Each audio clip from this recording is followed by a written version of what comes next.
Concluímos Mateus 24 e 25, que é o sermão profético a respeito da vinda de Jesus.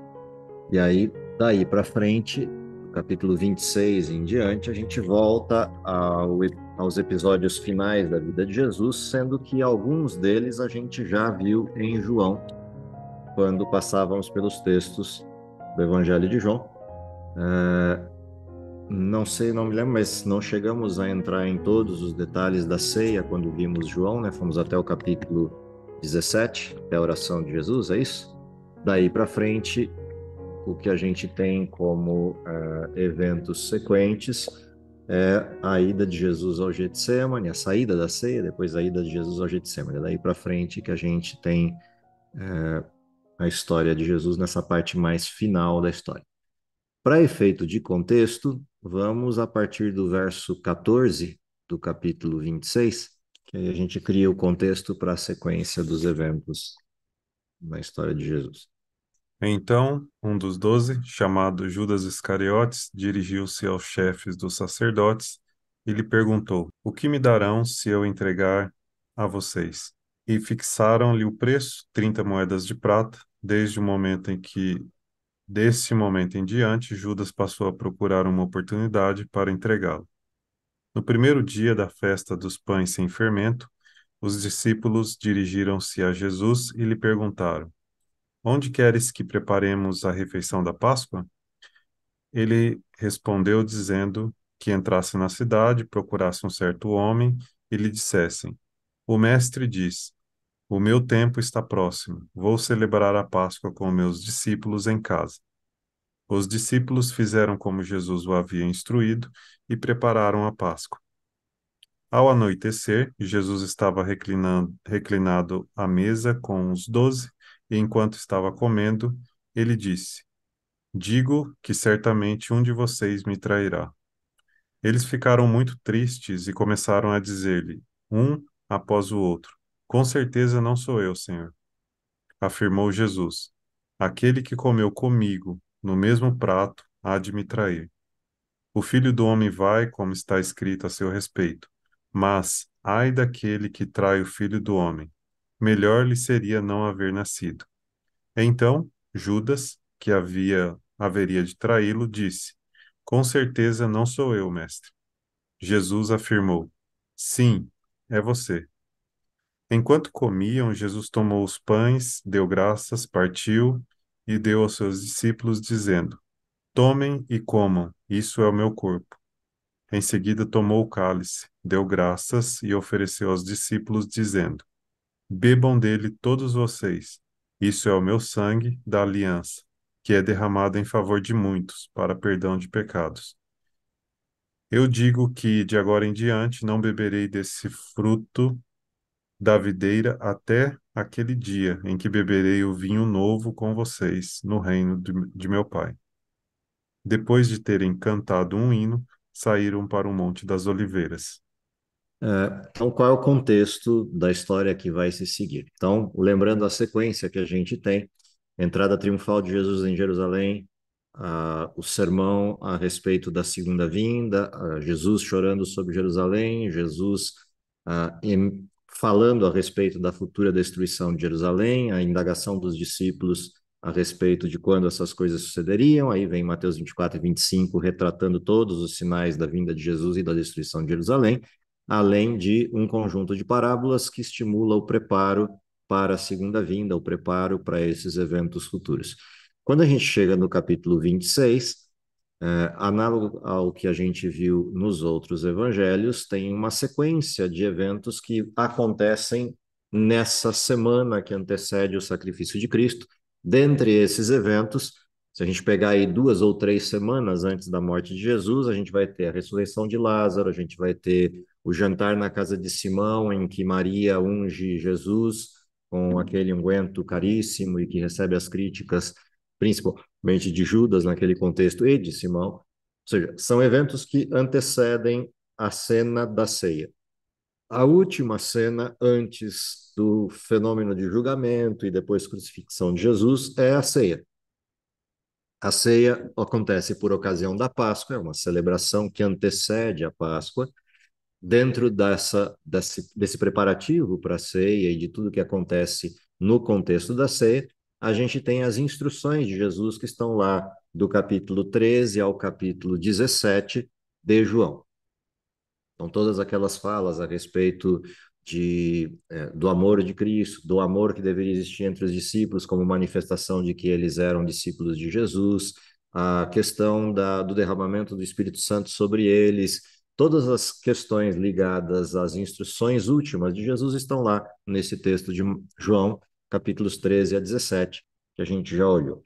Quando a gente volta aqui para Mateus, que é um relatório mais sintético desse conjunto de eventos, Mateus cria a sua sequência de narrativa e dentro da sequência da ceia, ele vai direto ao ponto dos elementos principais. Ele não retrata a ceia por inteiro. Mateus não retrata a questão do lava-pés, ele não retrata o embate de Pedro com Jesus a respeito de poder ou não poder lavar seus pés, ele não retrata essas coisas, ele vai direto à essência do assunto da ceia, que é a questão do anúncio da traição que seria promovida por Judas, e ao sentido da ceia, o significado da ceia.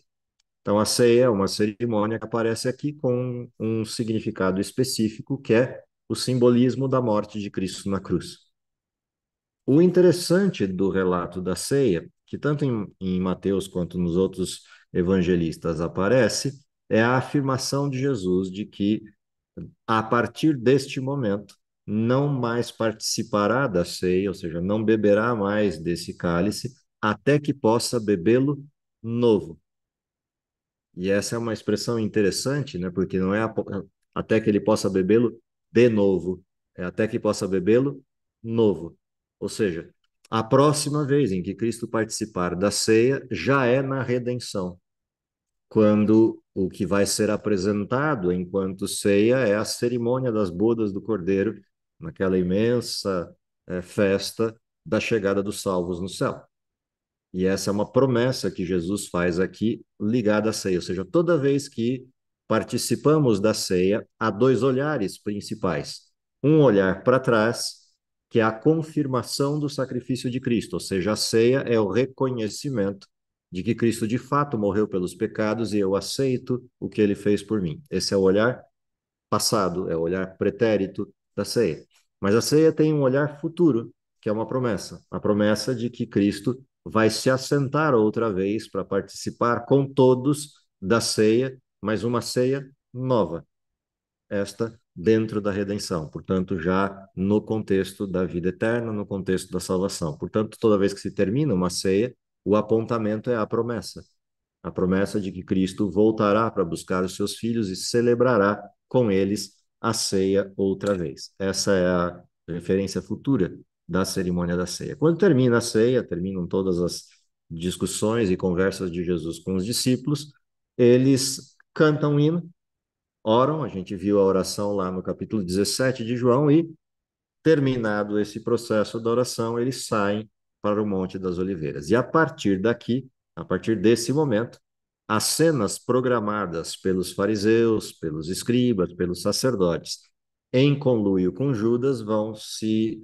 desenhar, se desenrolar dentro desse momento do Monte das Oliveiras. O Monte das Oliveiras, em específico aqui, tem um local dentro do que é o Parque do Monte das Oliveiras, que é o Getsemane, o Jardim do Getsemane, e ali todo o evento da batalha de Cristo em favor do ser humano e contra Satanás, ela acontece na sua forma mais significativa. Então, dentro desse contexto, vamos ao que Jesus adverte Pedro e depois ao que acontece no Getsemane. Sequência do 31 em diante. Então Jesus lhes disse: Ainda esta noite todos vocês me abandonarão, pois está escrito: Ferirei o pastor e as ovelhas do rebanho serão dispersas. Mas depois de ressuscitar, irei adiante de vocês para a Galileia. Pedro respondeu: Ainda que todos te abandonem, eu nunca te abandonarei. Então Jesus respondeu: Asseguro que ainda esta noite, Antes que o galo cante 3 vezes, você me negará. Mas Pedro declarou: Mesmo que seja preciso que eu morra contigo, nunca te negarei. E todos os outros discípulos disseram o mesmo. Em- Ok. É, tipicamente uma conversa de Pedro, nada muito novo e diferente daquilo que Pedro é ao longo de todo o seu convívio com Jesus. Pedro é um sujeito impulsivo, intempestivo, fala sem pensar, e aqui é mais um contexto dessa natureza. Mas o que é interessante aqui é que a advertência de Cristo a Pedro de que ele vai negá-lo, e a advertência a todos os discípulos que eles estarão escandalizados com Cristo, ou seja, quando acontecer o processo da prisão de Jesus, eles não vão suportar isso e vão abandoná-lo, ele vai ficar sozinho. Essa advertência é uma advertência severa para quem, durante 3 anos e meio, convive com os discípulos e, ao mesmo tempo, tem dos discípulos a expectativa da implantação do seu reino. E agora Jesus claramente afirma: eu vou morrer e vocês vão se escandalizar com isso. Eu vou para julgamento, eu vou ser preso, ou seja, eu vou passar por todo esse processo e vocês não vão ter condições de estar comigo, porque vocês ainda não estão prontos. A advertência de Pedro é severa, mas a advertência dos discípulos também é, de que eles não estão preparados para o que vem pela frente. Mas aí Jesus faz uma promessa outra vez.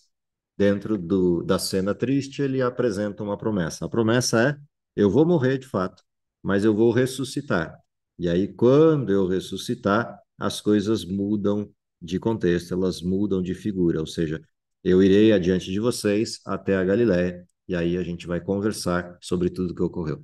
E eu fico imaginando o que foi essa sequência dos eventos depois que passa a morte e ressurreição de Jesus, o que é essa sequência de conversas que Jesus tem durante aqueles 40 dias que passa com os discípulos, preparando-os para o que vem pela frente enquanto missão.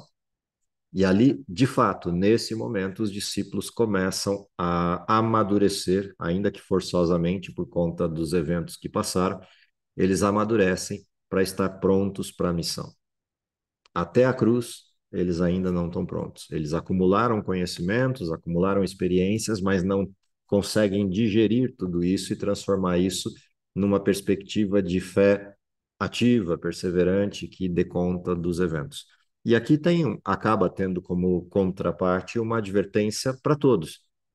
Do mesmo jeito que a gente viu nas advertências de Mateus 24 e 25, principalmente o capítulo 25, nas parábolas, o tipo de preparo que deve existir no povo de Deus para suportar as aflições finais, a atitude dos discípulos por ocasião da morte de Jesus, ela também é uma advertência suficientemente forte para quem vive no último tempo da história como nós, de que tipo de preparo é necessário para suportar o que vem pela frente.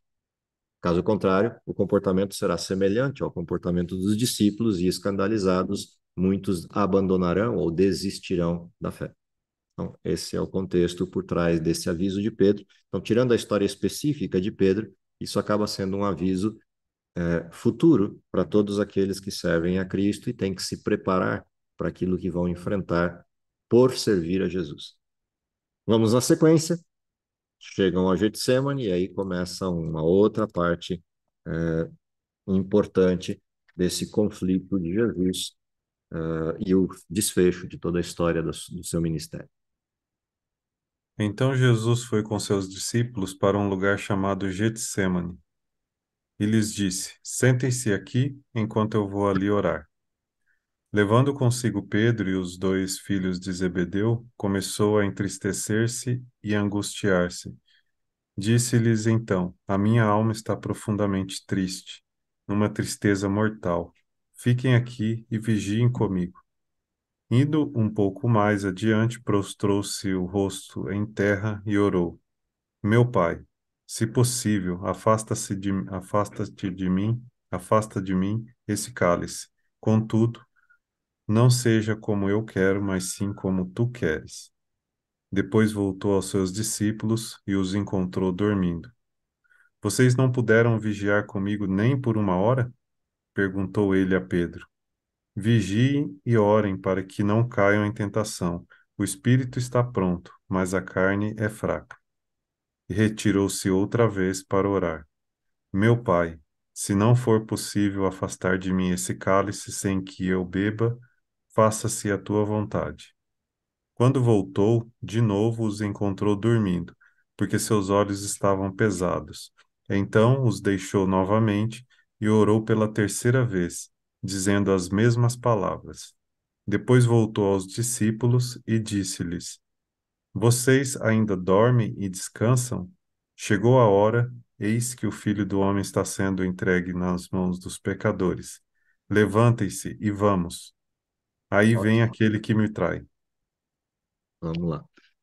O relatório de Mateus apresenta um aspecto importante desse momento de Jesus, que é a luta de Jesus, a luta pessoal de Jesus para enfrentamento daquilo que ele sente como pressão, chegando cada vez mais perto e conduzindo Jesus para aquilo que é a cena última da história, que é a sua morte. Alguns aspectos interessantes dessa história aparecem aqui. Então, dentre esses aspectos, um deles é com quem Jesus está lutando, ou seja, qual é o inimigo que ele enfrenta nesse momento. E o inimigo direto é Satanás.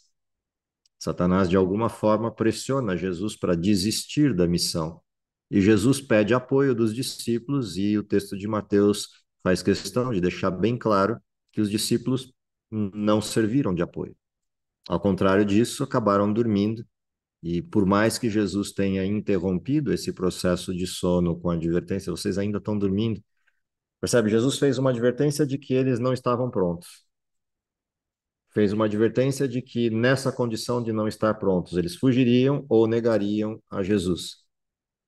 Vai com eles para o Getsemane, pede a eles que orem, porque o que vem pela frente é muito difícil, e em vez disso, eles dormem.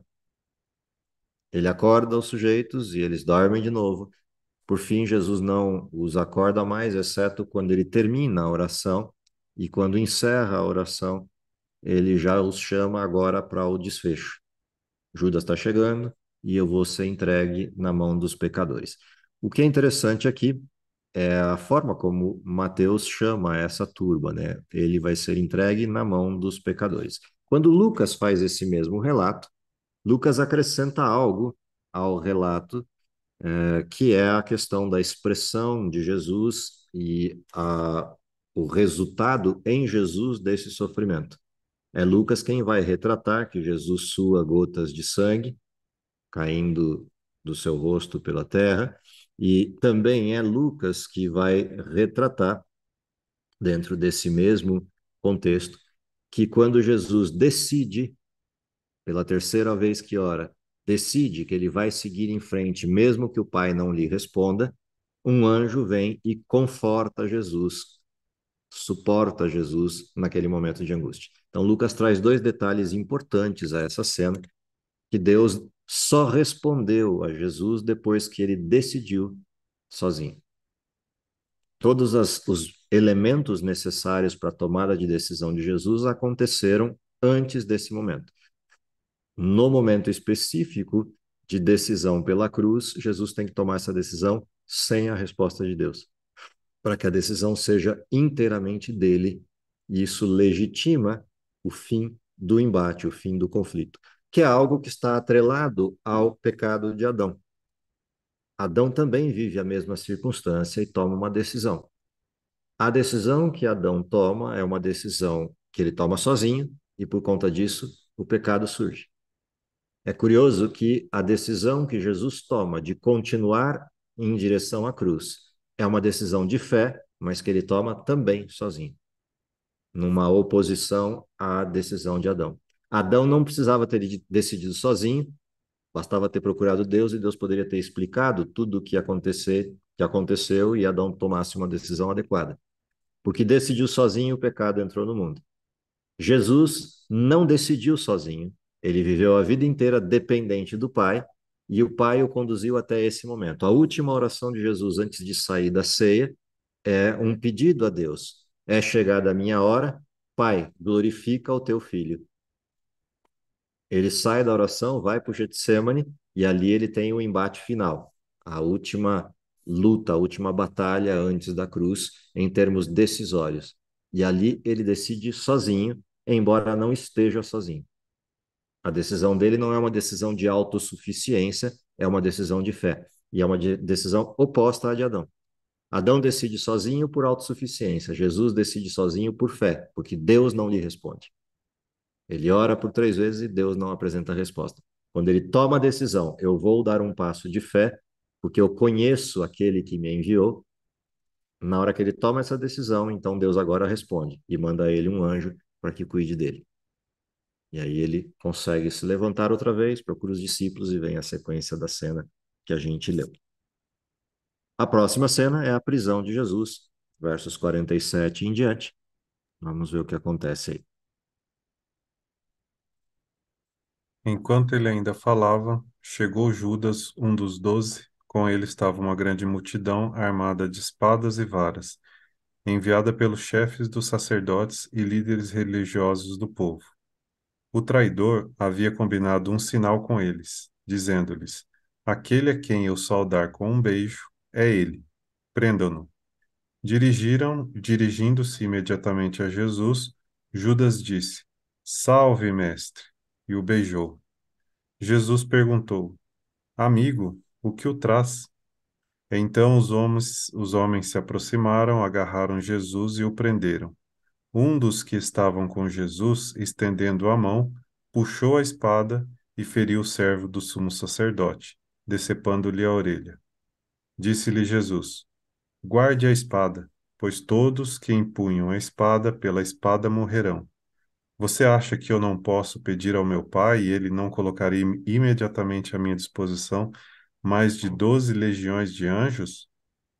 Como então se cumpririam as escrituras que dizem que as coisas deveriam acontecer dessa forma?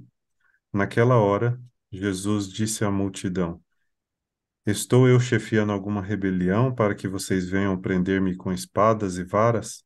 Todos os dias eu estive ensinando no templo e vocês não me prenderam? Mas tudo isso aconteceu para que se cumprissem as escrituras dos profetas. Então todos os discípulos o abandonaram e fugiram. Os que E aí? prenderam Jesus, Não, pode ir lá, pode concluir. os que prenderam Jesus o levaram a Caifás, o sumo sacerdote, em cuja casa se haviam reunido os mestres da lei e os líderes religiosos. E Pedro o seguiu de longe até o pátio do sumo sacerdote, entrou, sentou-se com os guardas para ver o que aconteceria. Os chefes dos sacerdotes e todo o sinédrio estavam procurando um depoimento falso contra Jesus, para que pudesse condená-lo à morte. Até aí, Mas, segura aí um pouquinho.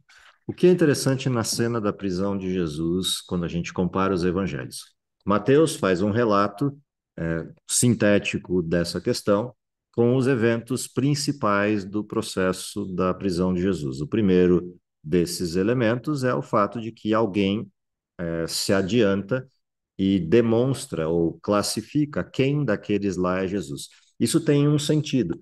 Todo mundo que estava ali para prender Jesus sabia quem era Jesus, portanto, não precisava que Judas identificasse Jesus para saber quem era Jesus.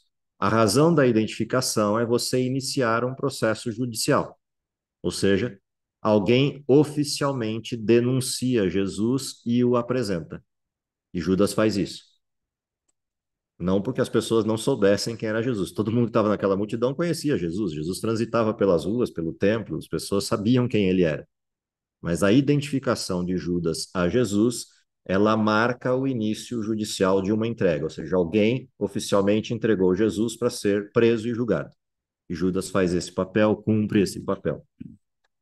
No relato de Mateus, a gente tem Judas se adiantando, chegando, já beijando Jesus e na sequência, vêm os sujeitos e prendem Jesus. Quando a gente vai ao relato de Lucas e de João, a gente vê mais alguns detalhes nessa cena. No relato de João, você vai ter uma pergunta de Jesus: a quem buscais?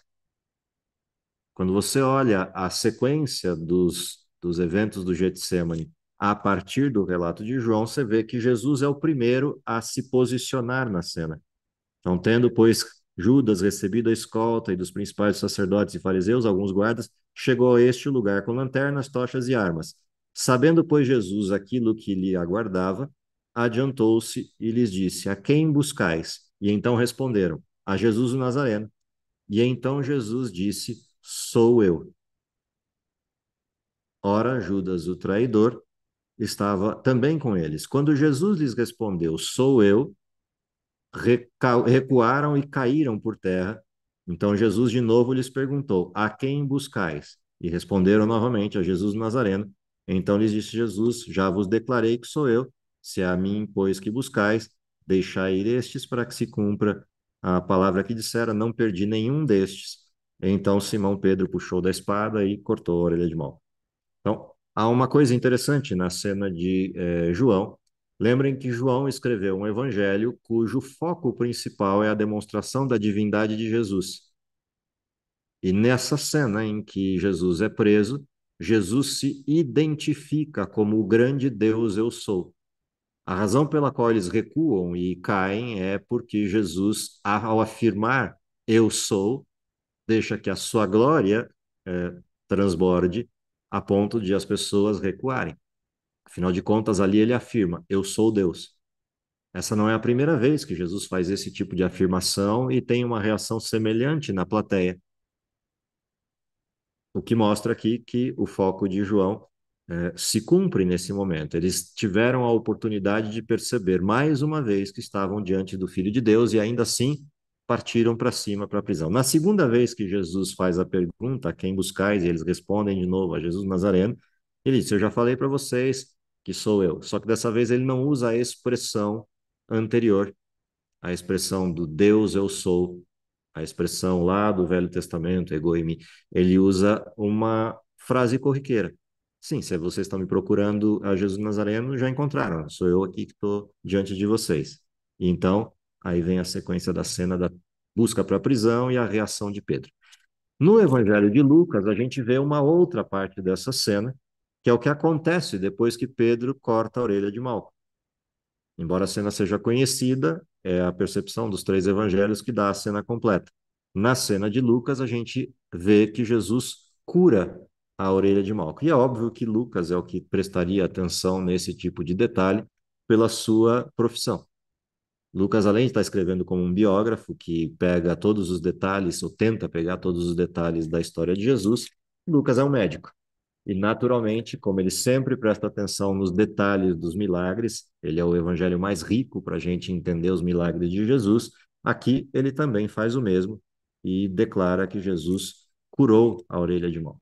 E aí a gente tem, de fato, a cena completa da identificação de Jesus, da traição de Jesus, da forma como os discípulos reagiram, a fuga dos discípulos porque ficaram com medo e Jesus sendo preso. Fechamos aí a cena no contexto completo. A sequência é o início do julgamento de Jesus. E aí o julgamento tem vários episódios dentro deles, mas o que é interessante dentro do julgamento? Primeiro, o julgamento está acontecendo durante a noite, na calada da noite, fora da vista das pessoas, e isso é irregular. Um julgamento não poderia acontecer nessas circunstâncias. Eles teriam que ter esperado amanhecer o dia, abrir uma sessão oficial de julgamento, terem as testemunhas necessárias para, a partir daí, proceder o julgamento como de fato teria ocorrido. Ou seja, eles armaram uma situação fora do protocolo, para na calada da noite condenar Jesus. Outra coisa interessante é que eles buscavam falsos testemunhos para corroborar a condenação. Ou seja, literalmente estavam arquitetando ou maniqueando o juízo de Jesus. E daqui para frente, as cenas que transcorrem são todas elas ligadas a esse processo de manipulação do julgamento até a condenação. Vamos na sequência, até o fim do capítulo 26. Mas nada encontraram, embora se apresentassem muitas falsas testemunhas. Finalmente se apresentaram duas que declararam: Esse homem disse: Sou capaz de destruir o santuário de Deus e reconstruí-lo em 3 dias.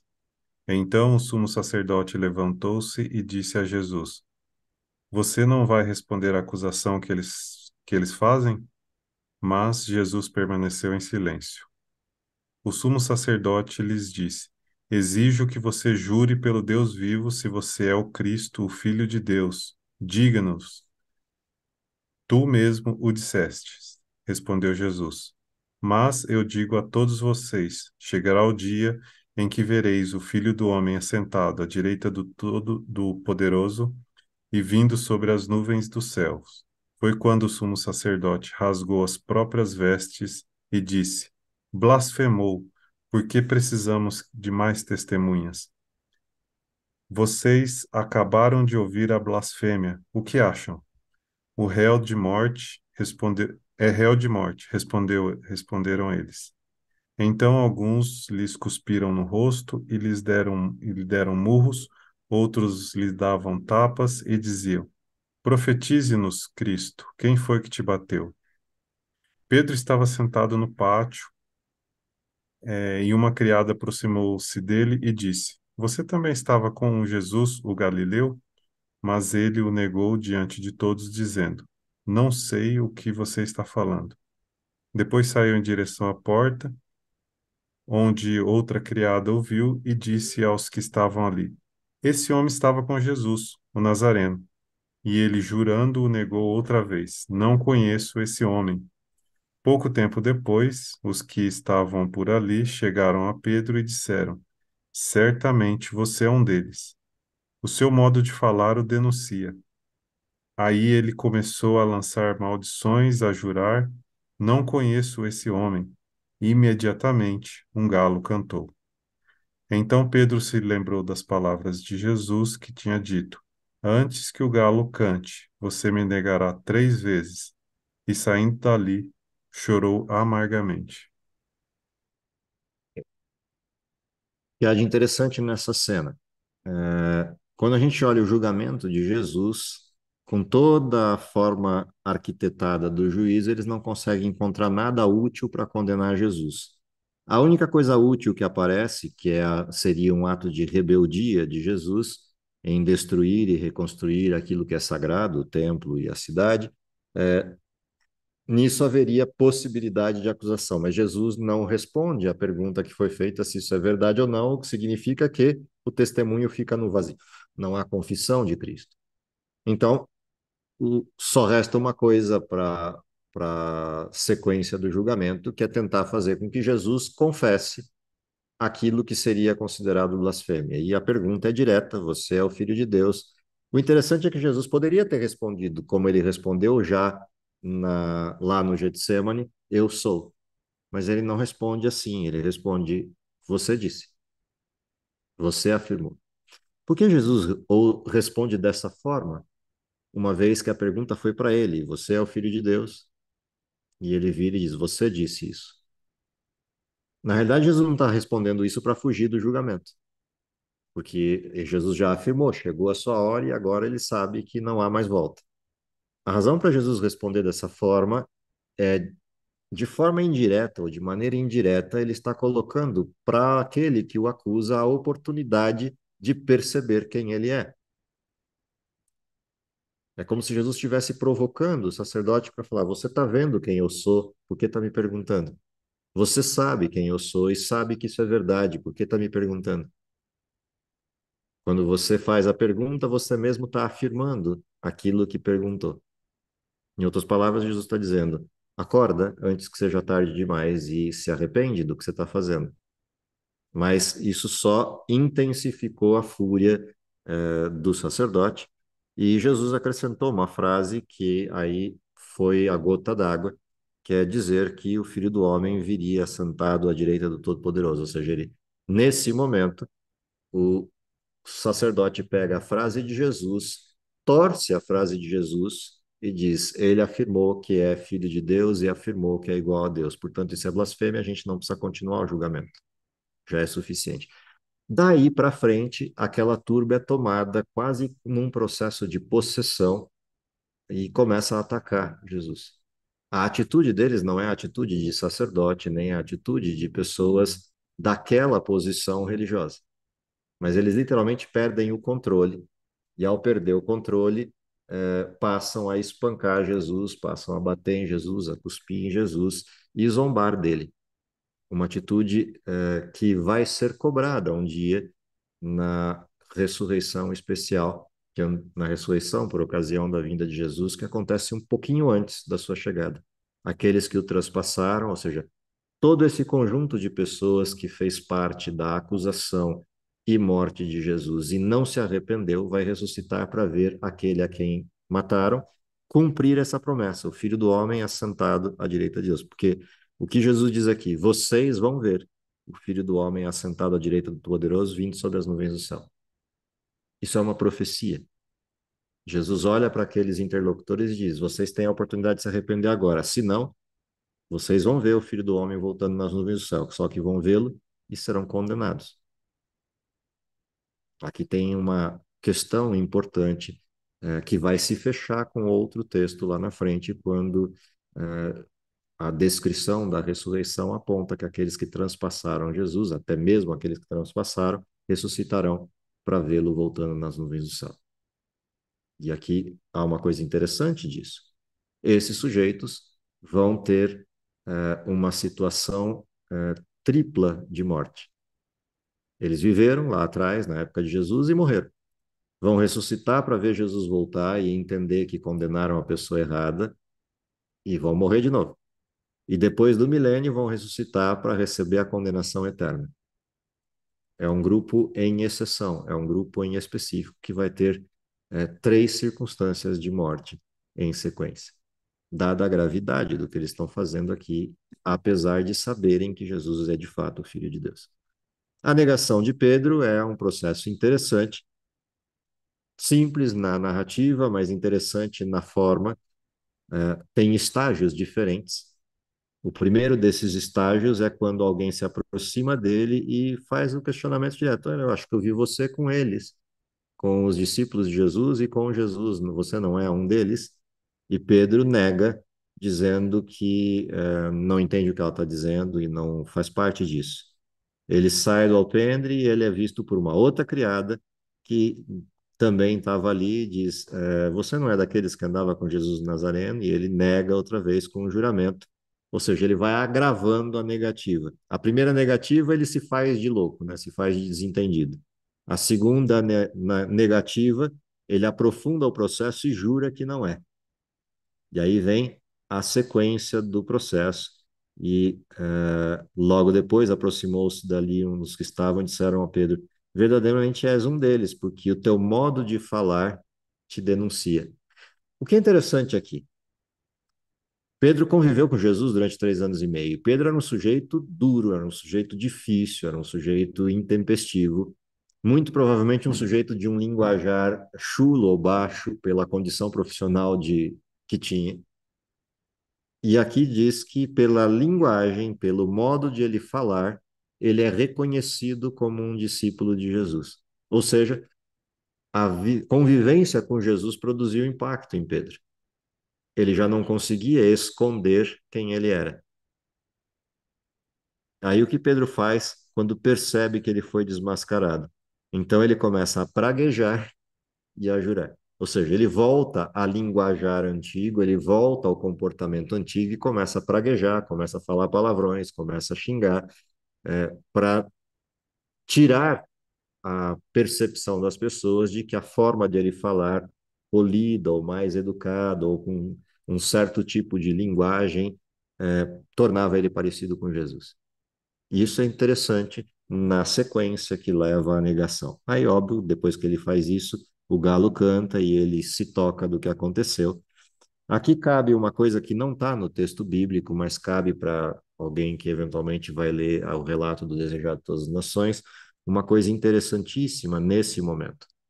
Exatamente nesse ponto da cena, quando Pedro nega Jesus pela terceira vez e o galo canta, o olhar de Jesus e de Pedro se cruzam.